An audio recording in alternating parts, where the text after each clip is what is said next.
Coba. Yang jujur, yang palsu yang mana sih sebenarnya? Tulisan murid Yesus atau tulisan murid Paulus? Lukas itu asisten Paulus, asal Anda tahu.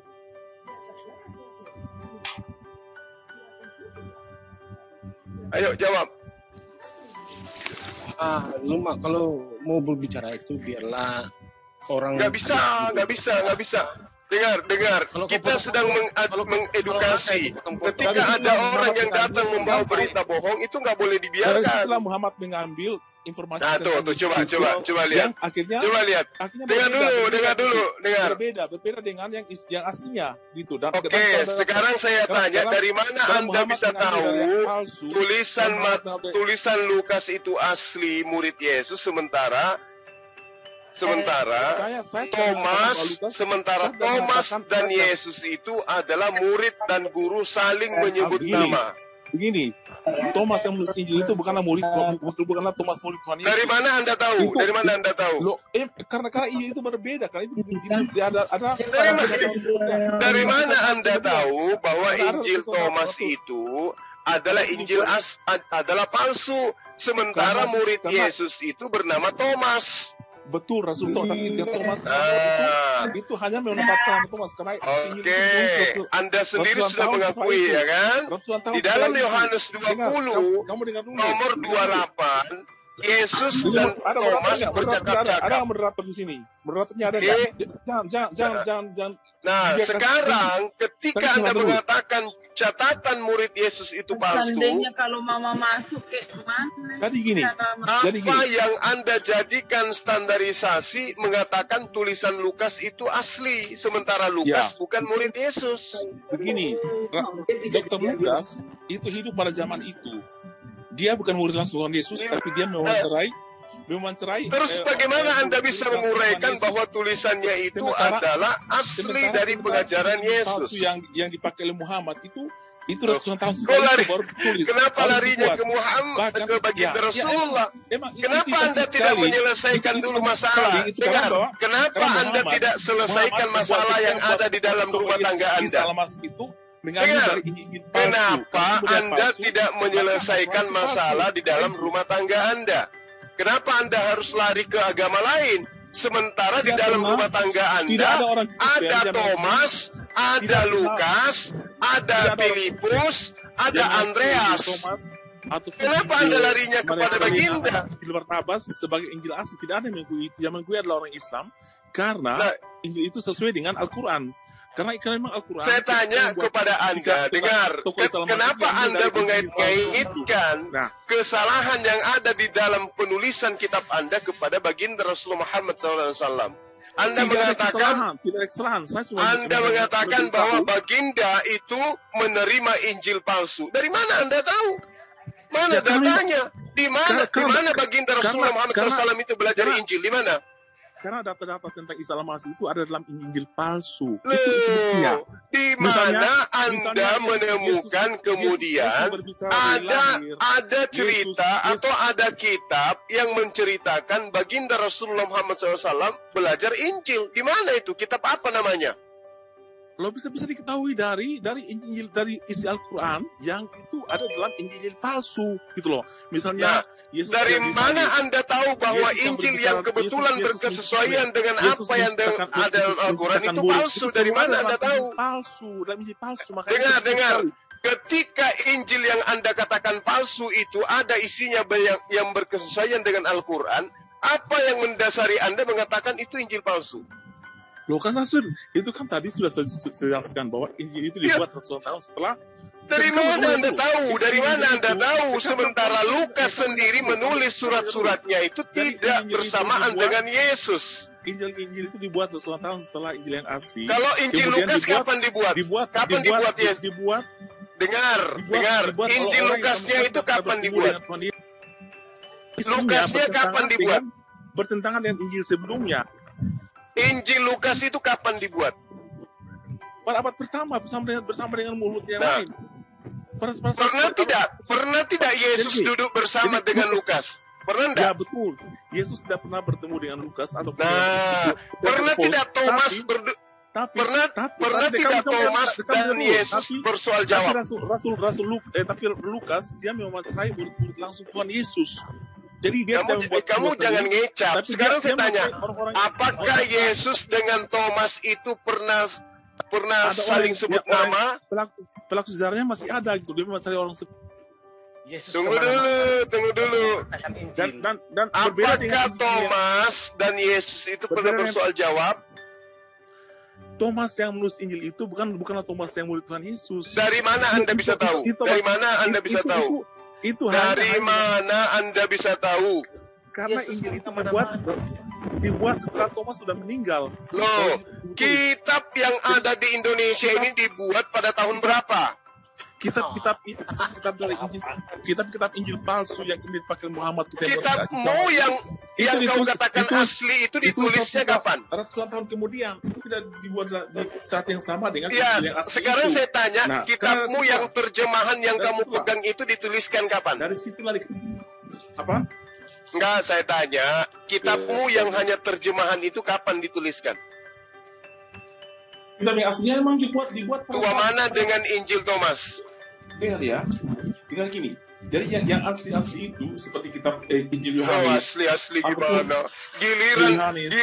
Giliran isinya menceritakan Yesus menikah, Yesus berumah tangga dikatakan palsu. Injil Lukas itu semua dibuat. Sementara di dalam informasi yang ada di dalam kitabmu, Yesus berjalan bersama dengan Thomas.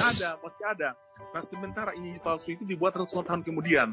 Nah, Injil palsu itu saat itu juga eksis di tanah Arab pada saat zaman Muhammad. Muhammad mengetahui dari Kristen saat itu sudah ada juga di tanah Arab Kristen bidat. Dan situlah Muhammad yang informasi tentang Yesus Kristus. Makanya informasi tentang Yesus dengan informasi itu berbeda. Karena apa? Karena Muhammad mengambil Injil palsu. Kalau sumbernya palsu, makanya Al-Quran itu palsu. Karena nuduh palsu, nuduh baginda belajar Injil. Terlalu banyak makan pantat babi kamu. Makanya kurangi nyembah manusia. Menuduh sesuatu itu harus berdasarkan bukti. Jangan karena Al-Quran isinya berkesesuaian dengan Injil yang tidak kau imani, kau katakan Injil palsu. Di mana dikatakan Injil palsu? Di mana? Kapan baginda belajar Injil? Di kitab mana kau temukan bahwa baginda Rasulullah Muhammad SAW duduk bersama mengkaji Injil Thomas? Di mana itu? Oh, kan ada, kan sudah ada saat itu. Emang sudah ada kan? Di dalam kan sudah eksis. Jangan kikik begitu dong. Masa dikik dari tadi? Kalau kamu kalau kamu belajar sopan memberikan sebuah materi, kayak seperti saya. Ketika saya katakan Yesus itu manusia, saya kasih data, saya kasih bukti. Kamu menuduh baginda mengutip Injil palsu.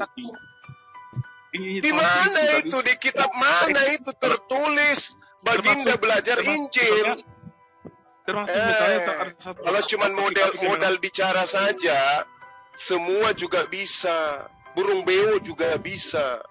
Yang saya tanya samamu, di kitab mana tertulis baginda Rasulullah Muhammad SAW belajar Injil? Kita maksud tapi di kitab mana? Kami punya Sirah Nabawiyah, kami punya Bukhari, kami punya Muslim. Di mana kitab-kitab apa yang menceritakan baginda belajar Injil? Kagak jelas itu mah Ustaz, ngomongnya ngawur. kalau nggak ada gambar suara Gitu. Ngomong aja enggak. Katanya Injil Thomas itu belakangan. Nah sekarang saya tanya, Injil yang kau pegang, yang kau plototin itu tua mana dengan Injil Thomas? Oke, masuk sini. Meow. Ya, saya mau bertanya ini ya. Ada noise.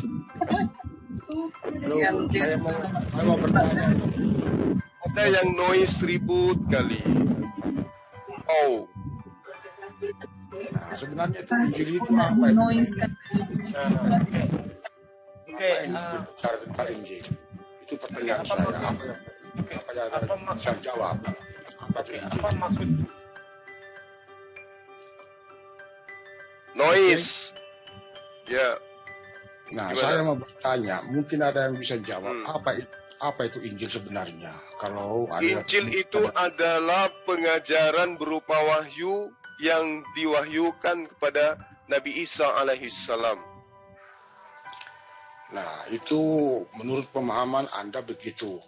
Tetapi Ya, saya karena memang kata Injil cuma ada di Al-Quran. iya, tetapi Injil itu sebenarnya hanya ada satu, yaitu Apa tuh? Yesus Kristus itu Tuhan sendiri yang Nah, ditulis. Anda berlawanan lagi Jadi, dengan Kristen yang lain. nah, tidak ada yang berlawanan. Jadi di mana-mana Nah, pun tadi semua ada yang Kristen- bilang Injil itu Injil Lukas yang asli. Injil Lukas yang asli atau Yesus yang asli? itu Injil kitabnya. Yesus. Itu kitabnya. Tetapi kalau Injil itu, Injil yang hidup hanya ada satu, yaitu Yesus Kristus Tuhan. Yang Nah, ditulis Injil yang menurut- Injil yang hidup ini pernah tidak mengajarkan menyembah dirinya? Siapa yang mengajarkan dirinya? Nah, itu kan bingung. Berarti Injil asli pun tidak pernah mengajarkan tentang Oke, Kristen. dasarnya Berhenti jadi apa Anda Kristen bertanya? kalau begitu. Dasarnya apa bertanya mengajarkan menyembah dirinya? Anda mengatakan Yesus Injil yang asli. Injil yang hidup. Ya, Injil yang hidup. Nah, Injil yang mati yang mana? Apa? Dari mana Anda bertanya itu? Ya Rujukannya. kan ada hidup, ada mati. Injil yang mati yang mana? Iya, tetapi Anda mau bertanya harus ada dasarnya. Jangan asal ngarang-ngarang. Semua ada tinggi, ada rendah. Nanti berbicara tinggi, Anda nanti dari mana yang rendah. Anda mengatakan Yesus Injil yang hidup. Injil yang mati yang mana? Kan ada mati. Silahkan Anda paham sendiri. Mungkin itu yang Nah, palsu. Injil yang mati itu Lukas, palsu. Markus, Matius, Yohanes, surah Paulus. Dasarnya apa? Dasarnya apa? Ya karena dia tidak hidup, enggak jalan-jalan, enggak makan ikan goreng. Nah, itulah Kan itu sebabnya maksudnya. ada. Dengarkan, itulah sebabnya ada Injil yang palsu. Nah, Injil yang palsu itulah yang tidak sama dengan Injil yang hidup. yang mana yang asli? Yang mana yang asli? Ya seperti yang Anda katakan itu, Injil yang mati itu. Oh, itu yang Ya, asli. Oke, Itulah yang cuma palsu. yang asli itu adalah berita disampaikan di Kristus. Saya sudah katakan kalau berbicara tentang Injil hanya ada satu Wih, Injil. ribut sekali bang. Aduh. Jadi hanya ada satu Injil. Yesus itu sendiri yang ditulis menurut 4 kitab. Nah, oke. Kita sepakat. Sementara ini kita sepakat. Injil hidup itu adalah Yesus. Oke. Nah sekarang, para penulis kitab kanonik pernah tidak bertemu dengan Yesus? Contoh, Lukas. Pernah tidak Lukas ini, penulis Bible Lukas ini, pernah tidak bertemu dengan Injil hidup? Nggak pernah. Itu satu zaman. Dia kenapa satu tidak jam. pernah?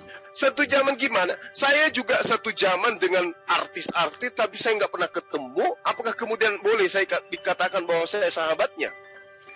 Iya, kalau mau bicara tentang akurasi begitu, ini bukan hidup di dalam zaman Yesus, sudah hidup zaman sekarang. Sekarang Lukas menulis, apakah dia pernah bertemu dengan Injil hidup? Nggak pernah. Itu penulis Lukas itu apa saksi itu yang diberi kuasa. Berarti sang Injil hidup tidak pernah bertemu dengan sang Injil mati. Kan begitu. Kalau Injil yang mati itu, saya katakan lagi Injil yang mati itu ya Injil yang palsu itu. Kalau mau bicara tentang Injil yang Nah, mati. ini dia. Dari mana Anda bisa mengatakan palsu kalau ada yang hidup? Karena Anda telah memunculkan itu kan. Nah, Anda memunculkan Injil dari yang mana hidup itu, Injil yang asli itu adalah Injil yang dituliskan oleh orang-orang yang menjadi murid Yesus, betul? Kalau yang namanya ditulis itu kitab. Ya, itu dia. Yang, Sekarang begini, Yesus bertemu dengan Thomas, betul? ya betul. Yesus bertemu dengan Filipus, betul? Ya betul ya, karena itu muridnya. Yesus bertemu dengan Barnabas, betul? Lanjut terus. Nah, Apalagi? Yesus bertemu dengan Lukas, Nah, apalagi? betul atau tidak? Ya tentang Lukas itu ya bertemu, buktinya dia bisa menulis. Udahlah. Inilah kalian, iman kalian. Kalau tidak hanya dasarkan imani saja, nggak bisa ditegakkan, nggak bisa. Harus dengan imani saja. Karena kalau ditegakkan dengan kebenaran, sudah punah dari sejak abad pertama. Oke, kalau itu masalah penulisan kitab Filipus itu, bertemu, ya. Barnabas bertemu, ya. Thomas bertemu, ya. Andreas bertemu, ya. Maria bertemu, ya. Semua tulisan-tulisan yang mengatasnamakan mereka ditolak. Sekarang Lukas bertemu enggak? Tidak. Markus bertemu enggak? Tidak. Paulus bertemu enggak? Tidak. itu jangan liar. Kalau mau bicara tentang penulisan itu jangan di Injil, itu sejarah. Jadi ada kitab tersendiri yang menjelaskan itu. Tetapi kalau berbicara tentang Injil, ya apa yang tertulis di situ, itulah yang ditanyakan. Anda bertanya, siapa penulisnya, siapa itu? Alkitab tidak ditulis untuk bertemu, ya Yesus bertemu ini, Yesus bertemu itu, tidak menulis itu. Esensinya Alkitab itu ditulis untuk mengabarkan tentang Injil yang hidup itu. Jadi Anda bertanya, pernah bertemu, mungkin pernah bertemu, Muhammad pun tidak pernah bertemu. Lalu mengapa ada Muhammad punya Injil? Terus bagaimana menurut Anda? Di mana Baginda sallallahu alaihi wasallam punya Injil? Di mana itu? Nah, apa di kitab aja tuh nggak punya Injil? Kitab Anda kan ada Injil, Taurat, Zabur, Mazmur. Oh, itu sedang menceritakan tentang pewahyuan yang datang kepada para nabi-nabi sebelum beliau. Aku pernah ketemu Jibril dengan Yesus, dengan Injil itu. Yang tidak diceritakan kemudian di dalam Al-Quran. Tapi yang pasti Yesus itu pernah ketakutan didatangi oleh malaikat. Iya, kalau berbicara secara liar memang begitu asumsinya. Kok liar pula? Yesus didatangi oleh malaikat. Yesus mengaku menerima firman dari Tuhan. Coba. Menerima firman di mana? Iya. Tanya kitab Anda, Yohanes 17 nomor 8. Apa ditulis di situ? Segala firman yang engkau berikan kepadaku telah aku sampaikan kepada mereka, dan mereka percaya bahwa aku adalah Rasulullah. Lalu? Ya, berarti Yesus menerima firman. Yesus itulah firman yang sudah diberikan kepada murid-muridnya itu. Nah, ini antara ajaran Yesus dengan ajarannya Kristen itu memang berbeda. Anda lagi-lagi mengatakan Yesus itu adalah firman. Sementara Yesus sendiri mengatakan, akulah penerima firman. Gimana sih? Oke, buka. Ayatnya dibuka langsung, biar dibaca. Jangan dikarang-karang. Yohanes 17 nomor 8. Soalnya saya hafal, jadi saya nggak perlu buka. Ini yang membuat Rudi Yohanes sakit hati. Yohanes 17. Ya, nomor 8.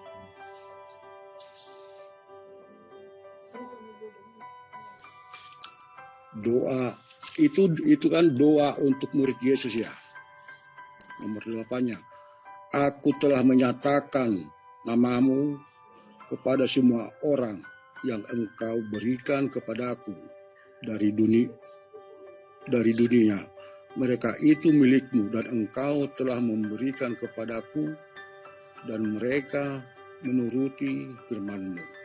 Nah, apa yang Anda katakan? Di mana Yesus itu? Anda nggak membaca dalil Yohanes 17 nomor 8. Anda salah. Nomor 8. Anda bisa tidak naik kelas nanti. Sebab segala firman yang engkau sampaikan kepadaku dan telah kusampaikan kepada mereka, dan mereka telah menerimanya. Mereka tahu benar-benar bahwa aku datang daripadamu, dan mereka cahaya bahwa engkaulah yang telah mengutus aku. Itu ya. Percaya bukan cahaya. Benar? Iya. Oke, dengar ya, saya baca di sini ya. Ini dia punya judulnya, Yesus berdoa pengikutnya, bagi pengikutnya. Iya, Bani Israel berarti kalau bicara pengikut. Oke, Bani Israel itu maksudnya Bani Israel itu bangsa pilihan Tuhan, bukan negara Israel. Tapi maksudnya murid-muridnya, kalau dia bicara mereka di situ, dia berbicara mengenai muridnya, yaitu orang Israel, bukan orang Kristen. Lanjut. Anda salah itu. Bani Israel itu adalah daripada Bani Israel itu bukan Kristen. Oke. Anda itu salah itu. Bani Israel itu pengikut Yesus, murid dia. Amim namanya, Amim dalam bahasa Aramaik, Amim, umat. Ini adalah percaya kepada Yesus, artinya sama dengan murid-murid Yesus percaya kepada Yesus, dan saya juga percaya kepada Yesus di dalam agama Kristen. Kalau Anda percaya Yesus, mustahil Anda menyembah Yesus. Mereka mengatakan ketika Yesus di dunia itu, engkau adalah bukan Tuhan, engkau membetulkan aku. Bukan ya? Tuhan di situ, Anda salah. Di situ disebut Kurios. Kurios itu bukan Tuhan, tapi ini Tuhan. Ditranslate ya. Oke. Jadi saya baca di sini ya, Yohanes 17 ayat yang ke-8. 8. Yesus berdoa, dia punya judul ya. Judulnya seperti ini. Yesus berdoa bagi pengikut-pengikutnya. Jadi Yesus sedang berdoa kepada pengikut-pengikutnya. Dia berdoa. Nah tuh sudah terjawab kan? Yesus berdoa kepada murid-muridnya. Lalu mengatakan, perkebaran yang engkau berikan kepadaku sudah aku sampaikan kepada mereka, dan mereka menerimanya. Mereka tahu bahwa aku betul-betul datang dari engkau, dan mereka percaya bahwa engkau mengutuskan aku. Oke. Engkau yang telah mengutus aku. Oke. Di sini Yesus mengatakan, aku benar-benar datang daripada engkau. Ya. Engkau yang Yesus datang daripada siapa? Dia datang daripada mana? Kira-kira macam mana? Dia datang daripada mana? Daripada Allah itu sendiri, daripada firman itu. Ya, seperti itu. Anda jadi penyesat lagi. Jangan dulu, jangan tentang dulu. Nanti saya selesaikan baru Anda mengatakan lagi. Mengutuskan aku.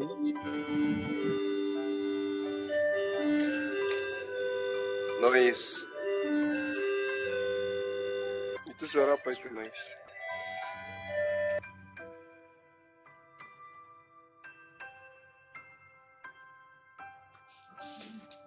Ya, ada lagi?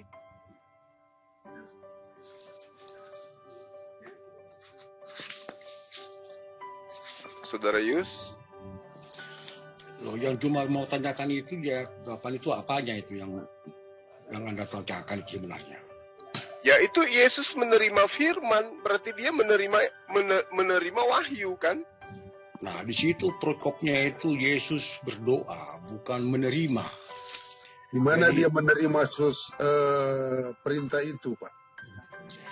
Itu doa Yesus untuk murid-muridnya. Itulah judulnya itu. Doa Yesus untuk murid-muridnya. Jadi itu semua yang Anda tanyakan itu doa Yesus. Lalu doa itu mau diterjemahkan bagaimana?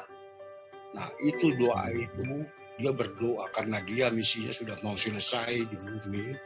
Dia mendoakan kembali kepada ke surga. Yesus jadi itu berdoa kepada esensi yang telah memberikan perintah kepadanya. Perintah ini adalah merupakan ketetapan Tuhan yang kemudian disebut firman. Itu artinya Yesus ini, nah firman itu kan sudah diterima. Lalu yang artinya Yesus ini itu? Artinya Yesus ini penerima firman kan? Ya, Anda akui tempatnya itu? Dia menerima. Kapan? Ya coba tanya kepada Yesus. Di mana dia menerima firman? Firman itu adalah Yesus itu sendiri. Nah tuh beda lagi. Dia sudah menerima. Nah Beda lagi kan? Sebabnya Injil itu hanya satu yang ditulis menurut 4 kitab. Jadi firman itu sudah sampai, sudah diberikan, dan mereka itu sudah percaya dengan firman itu sudah percaya. Dengan kata lain, sudah percaya dengan Yesus. Itulah di situ. Jadi kalau percaya kepada Yesus, Pak, mustahil menjadi Kristen. Itu. Siapa ya? Anda tidak paham yang dijelaskan itu. Murid-murid itu kalau Anda percaya kepada Yesus, mustahil Anda menjadi Kristen. Itu aja poinnya. Alasannya? Alasannya, satu, Yesus tidak pernah mengajarkan tentang Kristen. Namanya pun tidak pernah disebutkan. Dua. Apa yang Anda ketahui tentang Kristen? Kristen itu adalah sekelompok manusia yang mengikatkan hatinya terhadap penyembahan anak manusia bernama Yesus. Itu pemahaman Anda? Itu bukti, itu yang ada di lapangan. Kecuali bukti. Anda tidak menuhankan Yesus.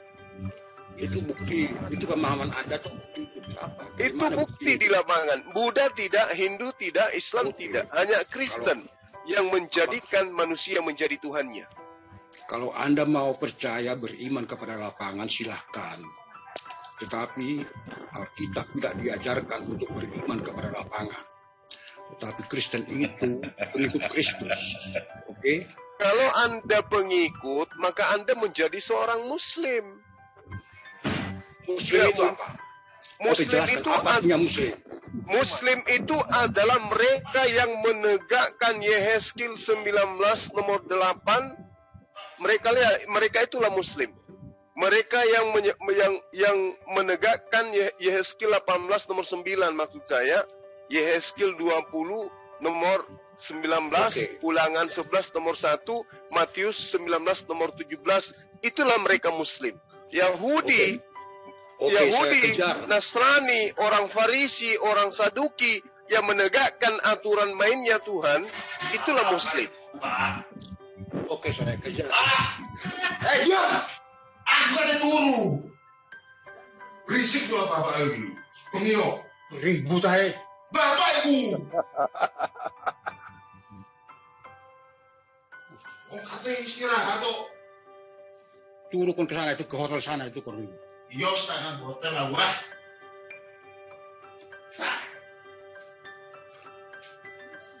Wah,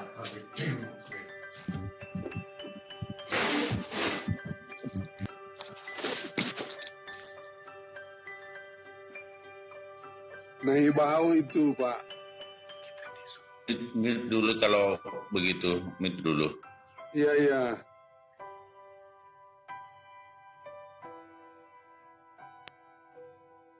Kasihan orang lagi mengabarkan berita Bible dimarah-marahin.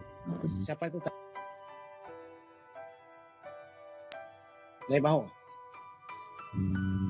Iya, Pak Nebaho. Cabut dulu Yus itunya Yus, mic kamu tuh colokannya cabut, masukin lagi. Noise Yus. Pak Nebaho itu dimarahin sama anaknya kah atau mertuanya? Entahlah. Jengkel kayaknya dia mendengarkan sang mertuanya menjelaskan tidak sesuai dengan Bible. Menentunya yang dengar marah. Dengar? Noise, kamu cabut, pasang lagi. Dulu juga yang ngalami kayak begitu ada Rion, pada saat saya dialog juga tentang 3 Tuhannya itu dia histeris, ngamuk dia. Nah, ini ya, yang histeris yang di belakangnya yang kutemani berdialog. Itu suara apa sih? Yus, dipasangin apa-apa? Ya Pak, ada dengar? Nah, bagus. Oke. Aduh, mulai lagi jelek lagi. Ya, mungkin teman-teman ada yang bisa menggantikan saya sementara untuk melayani Saudara Yus. Ada Kanda Dokter? Ya. Silakan Kanda. Salah Yus. Saya nyimak. Oke. Jadi murid ini dulu untuk sementara. Kan ya, apa Yus? Silakan Yus.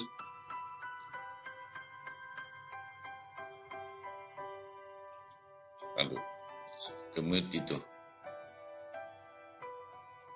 Dia perbaiki mungkin ini. Oke. Jelas ya? Jelas. Dia otomatis dia macam mute sendiri kan? Macam mana bicara? Oke, jelas ya? Oke. Saya pun sudah lupa tadi dengar yang bising tadi. Jadi tidak tahu pertanyaan apa lagi yang Yohanes 17 ayat 8. Yohanes 17 ayat yang ke-8. Oke. Perkabaran yang engkau berikan kepadaku sudah aku sampaikan kepada mereka dan mereka menerimanya. Mereka tahu bahwa aku betul-betul datang dari engkau dan mereka percaya bahwa engkau mengutuskan aku. Di dalam ini Yesus sedang berdoa kepada pengikut-pengikutnya, bukan Yesus difirmankan oleh Allah, ya seperti itu. Sebab dia punya judul ataupun dia punya seni kata paling atas itu kan, Yesus berdoa bagi pengikut-pengikutnya, begitu. Jadi di sini tidak tertulis Allah berfirman kepada Yesus, dan mana-mana di dalam Alkitab tidak pernah datang Allah datang kepada Yesus lalu Dia berfirman kepada Yesus. Jadi kalau ada ayat-ayat itu sudah tampilkan, saya akan masuk Islam kalau begitu. Tetapi tidak mungkin ya. Karena saya pegang Alkitab yang benar begitu. Oke. Ini dalam Indonesia ya. Kalau saya baca di sini dalam muka depan, segala firman yang engkau sampaikan kepadaku telah kusampaikan kepada mereka dan mereka itu dulu. Sampai di situ dulu. Segala firman yang engkau sampaikan kepadaku. Siapa yang menyampaikan firman itu? Segala firman ini kira-kira siapa yang menerima firman? Segala tidak nampak. Yang menerima Yesus lah. Ya. Coba. Yang memberi Bapa. Nah, itu. Jadi, bagaimana Yus? Berikan kepada aku, sampaikan kepada. Di Alkitab Indonesia tidak ada ya tertulis, tapi kalau dalam Indonesia ya ada kan. Coba ulang Malik. Saya akan apa judul dia sebenarnya? Coba ulang tadi. Judul dia. Saya mau tengok judul dia ya. Judul dia. Oke. Aku berdoa untuk mereka, bukan untuk dunia. Aku berdoa tetapi untuk mereka. Nah ini kan semua tentang Yesus. Segala firman yang engkau sampaikan kepadaku telah kusampaikan kepada mereka dan mereka telah menerimanya. Mereka tahu benar-benar bahwa aku datang daripadamu dan mereka percaya bahwa engkaulah yang telah mengutuskan aku. Ya. Oke. Ini dalam Indonesia mungkin. Kalau dalam Malaysia bukan. Oke. Ada lagi? Jelas itu. Bahwa segala firman yang engkau berikan kepadaku, berarti Yesus menerima firman. Dari Bapa. Jelas kan gitu. Jelas ya, Yohan. Oke, jelas ya. Tapi di sini jadinya judul Yesus dia tengah berdoa.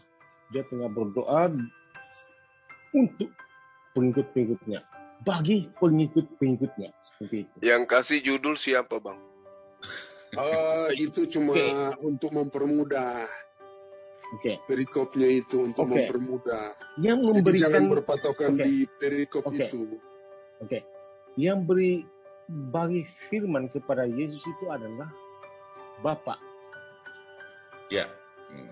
Bapa itu Allah, kira-kira begitu ya. Jadi Allah berkata kepada ataupun berfirman kepada Yesus.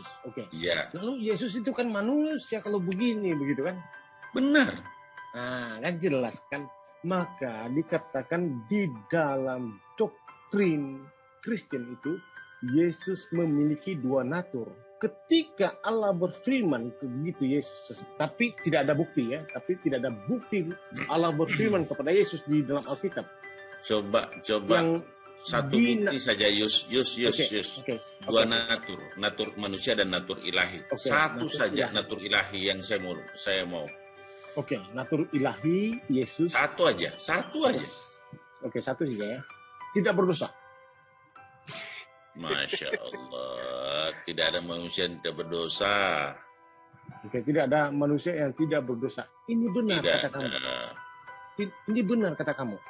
Lalu Yesus kenapa dikatakan di dalam Al-Quran ia adalah suci? Nah, sekarang macam mana? Al-Quran itu mengatakan Al-Quran Diampuni itu salah kan? dosanya.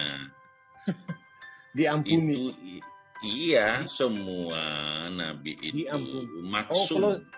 Oke, begini ya. Kalau saya buat dosa lalu saya taubat, saya bunuh. Oke, saya bunuh setengah mati orang, lalu saya diampuni. Apakah diampuni? Diampunilah. Oke, dengar ya. Jika saya bunuh semua satu kampung, lalu saya dipenjara, apa alasannya membunuh dulu? Apa alasan membunuh? Oke. Saya mengatakan alasannya dulu membunuh apa? Kan tadi kan kamu cakap kalau membunuh, diampuni. Nah, alasannya membunuh dulu apa? Oke. Saya cakap kalau itu membunuh tanpa alasan, itu namanya orang gila. Oke, nah. Orang gila yang mengatakan, pancunglah orang-orang kafir itu. Orang gila. Siapa yang suruh pancung orang kafir? Oke. Itu apakah ajaran Al-Quran itu mengatakan Muhammad bunuhlah semua musuhku yang tidak setuju dengan aku.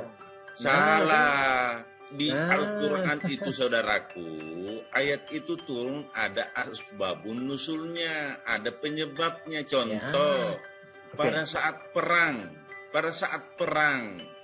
kita diperangi, istri anak kita dibunuh. Apa dia mau dibiarkan seperti itu?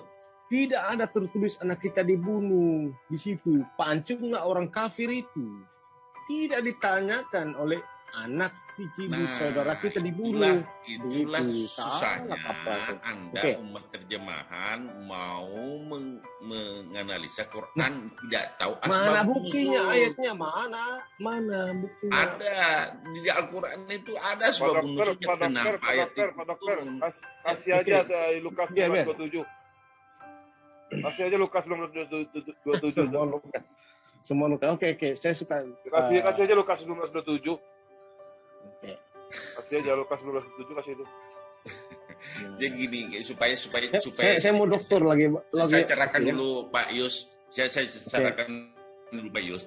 Pak Yus, pada zaman Rasulullah Muhammad SAW, itu para kafir Quraisy dan Yahudi ada yang hidup berdampingan secara damai dengan Muslim di Madinah, tetapi ada juga yang memusuhi Rasulullah.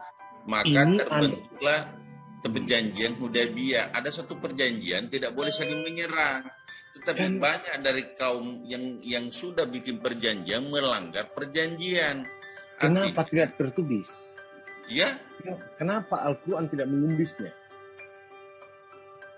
Kenapa di dalam Al-Quran tidak menulis? Kita pelajari saudaraku. Oh, seperti apa yang didoktrin oleh? Tidak doktrin. Ada sebab. Jadi Al-Quran itu diturunkan karena ada sesuatu perkara yang mau diputuskan. Jadi tidak asal-asal. Bukan Nabi Muhammad SAW yang meminta Al-Quran itu turun. Tapi Allah menurunkan Al-Quran kepada Rasulullah untuk mengatasi masalah yang terjadi pada saat itu. Jadi misalnya begini. Pada saat itu umat Islam dibantai tanpa perlawanan. Tidak ada satupun yang melawan. Maka turunlah satu ayat bahwa apabila kau diganggu maka penggal semua. Gitu.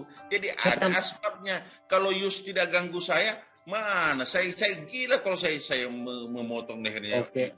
Ya, kecuali Yus misalnya merampas istri saya, membunuh anak saya, mengambil semua kendaraan apa yang saya miliki, saya harus melawan. Gitu saudaraku. Jadi ada asbabun nusulnya turunnya ayat itu dalam konsep Islam. Pelajari Islam, jangan mempelajari Islam dari kulitnya. Kapan Anda mempelajari Islam dari terjemahannya, Anda hancur babak belur karena tidak tahu apa itu Al-Quran. Begitu saudaraku. Tetapi dia tidak mengatakan mengacau keluarga-keluarga, tetapi dia mengatakan Al-Quran itu mengatakan kafir. Kafir itu siapa? yang dikatakan oleh Al-Quran ataupun orang Islam itu kafir. Bukan dia mengatakan, oh dia kacau anak istri saya, dia kacau saya punya saudara-saudara, lalu kita pancung kepada. Tidak ada. Tetapi kafir. Kafir itu siapa? Istilah kafir itu adalah orang yang ingkar. Jadi tidak mau menerima kebenaran. Nah, jadi orang-orang yang tidak mau menerima kebenaran itu namanya orang kafir, saudaraku. Tapi orang-orang yang tidak mau menerima kebenaran hari ini boleh jadi besok menerima kebenaran. Makanya kita tidak bisa menjustis bahwa orang-orang kafir itu pasti masuk neraka, belum tentu. Siapa tahu Yus misalnya dapat hidayah, besok lusa menjadi orang yang benar. Kenapa tidak? Boleh jadi juga orang Muslim misalnya tiba-tiba jadi murtad. Ini bagi saya, ini di dalam pikiran kamu, tetapi di dalam pikiran orang-orang Islam tidak sama seperti Anda pikirkan dan katakan sekarang ini. Semua umat Islam tahu ada namanya asbabun nuzul. Oke. Orang ustaz-ustaz Islam itu mengatakan kafir itu adalah Kristen, Hindu, Buddha, segala gitu kan. Jadi siapa bilang sekarang ini, sekejap ya, sebentar ya. Yang Anda katakan sekarang ini yang memusnahkan keluarga Anda seperti itu, baru pancung apa gitu. Jadi kafir itu ada beberapa macam. Kafir harbi, kafir zimmi. Ya. Nah, kalau Anda tidak memerangi kami tidak akan memerangi Anda. Betul. Karena Nabi Muhammad mengatakan siapa yang mengganggu kafir zimmi maka akan menjadi musuhku. Oke. Kalau Anda memerangi, contoh gini loh, ketika Belanda atau Inggris yang menjajah negara Anda, yang mengajarkan, yang menyebarkan agama Kristen dengan cara menjajah Malaysia itu boleh diperangi. Kalau Anda tidak apa-ngapain, kafir jahanam ada satu, kafir jahanam. Kalau Anda tidak ngapa-ngapain, kami tidak boleh memerangi Anda. Haram hukumnya bagi kami. Oke, begini ya. Saya ini tunggu dulu. Anda baca Lukas 19:27. 19:27. Temanya apa nih? Jadi Anda jangan framing gitu, Yus. Seakan-akan agama Anda agama kasih. Kasih apa? Kasih bom. Izin menambahkan. Itu tidak ngam itu. Izin menambahkan, Pak. Iya. Lanjut apa Bang tadi? Iya, izin menambahkan sedikit. Pak Yus ya, kalau memang seperti itu pemahaman dari kafir seperti ini disampaikan oleh Pak Yus, bisa dipastikan Pak Yus untuk Kristen yang ada di Indonesia itu sudah punah Pak Yus. Terima kasih. Betul. Apa dia? Yus. Anda ketahui saya punya komunitas yang dari Nias. Di mereka itu orangnya Kristen semua. Saya lindungi. Oke. Jadi jangan Anda mau framing begitu. Kami nggak pernah membunuh. Tapi ketika Anda Kristen mencoba-coba memerangi kami Islam, maka karena Anda telah perangi kami. Begini, saya tidak mengatakan perang negara antara negara, tetapi yang menurut Al-Quran itu yang ini Yus, Anda salah. Negara-negara Anda bertanya asbabun nuzulnya seperti yang dibilang oleh Dr. tadi Yus itu. Al-Quran itu setiap hurufnya ada asbabun nuzulnya, ada sebabnya. Nah, perangi dalam ayat tersebut bukan membunuh. Perangi tersebut adalah contoh Anda dan saya saat ini berperang ideologi. Nah, dalam Al-Quran tersebut ada asbab nuzulnya. Ketika umat Muslim diperangi, maka umat diperintahkan oleh Allah untuk memerangi balik. Ada perintahnya. Tidak asal membunuh. Dalam Islam ada kaidah-kaidah yang harus dipatuhi dalam peperangan. Tidak boleh membunuh orang tua, tidak boleh membunuh anak-anak, tidak boleh merusak, tidak boleh membunuh binatang. Jadi ada kaidah-kaidahnya. Jadi kalau yang Anda dalam Samuel tersebut, siapapun yang bernyawa boleh dibunuh. Kalau maksud dia pancunglah, panggallah kepala orang-orang kafir itu maksudnya. Ketika berperang itu nggak boleh memenggal. Kalau logika sedikit. Seandainya ayat itu merupakan perintah seperti yang disampaikan oleh teman saudara saya Dedi, kira-kira masih ada enggak umat Kristen yang hidup sekarang ini di Indonesia? Begini ya. Gitu. Ini bukan. Berarti itu saya berdasarkan pada waktunya sesuai dengan kebutuhan saudaraku. Oke. Kalau boleh dipahami? Oke, saya pahami. Saya pahami ya. Saya pahami. Gini, Yos. Dalam Bible Anda ada ayat-ayat perang yang sangat kejam, yang sangat biadab dalam Bible Anda.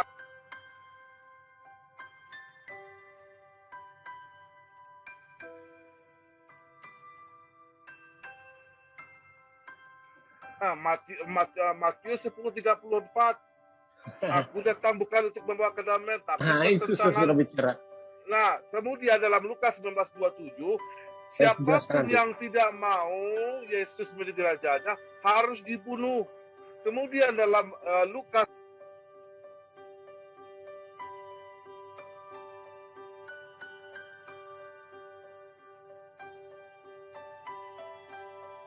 dalam agama Islam nggak boleh, Yus. Sebagai Islam tidak ada paksaan untuk beragama Islam. Nggak boleh. Itu paham, mah? Mau tak sebutin lagi ayat-ayat yang biadab dalam Bible Anda? Mau tak sebutin ayatnya?